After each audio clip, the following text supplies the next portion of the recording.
Quel sera l'avenir de nos montagnes? Cette question fondamentale et ô combien importante est au centre de toutes les discussions de cette 32e édition du Salon Destination Montagne à Chambéry. Ces 2 jours de rencontres entre les différents acteurs de la montagne se sont d'ailleurs ouverts par la visite de la ministre déléguée en charge du tourisme, très préoccupée par les questions environnementales. Je ne sais pas si on va aussi vite que ce changement climatique qui va terriblement vite. Mais je remarque qu'ici, peut-être plus que dans certains écosystèmes, on a conscience de ce qu'il faut préserver et on a conscience du fait qu'il faut faire évoluer les offres. Aussi parce que ça répond à la demande des clients, à la demande des consommateurs, à la demande des nouvelles générations, des familles. J'ai vraiment le sentiment que les acteurs de la montagne n'ont pas attendu et sont plutôt en avance et proactifs pour ne pas se laisser dépasser par les évolutions environnementales.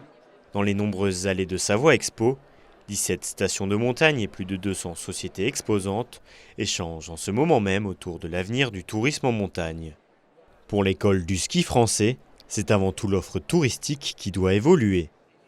On skie moins longtemps pour une journée donnée, on a toujours autant de plaisir. Il faut trouver un peu autre chose à faire pour remplir les journées. Et puis il faut aussi travailler sur l'offre été. Et puis pour la montagne en général, ce serait une bonne chose que de désaisonnaliser aussi un petit peu cette activité hiver-été. Bien qu'encore très minoritaire, quelques associations se font désormais une place au sein du salon. C'est le cas de Mountain Riders, qui constate que la question environnementale est enfin devenue majeure dans de nombreuses stations. Je pense que des vacances d'hiver propres, c'est possible. En conjuguant les engagements d'une destination et des engagements à l'échelle individuelle, je pense que parce que la participation du public à la démarche de transition d'une destination est aussi fondamentale. On peut installer des composts, si personne ne va composter, ça ne servira à rien, pour juste prendre l'exemple des composts.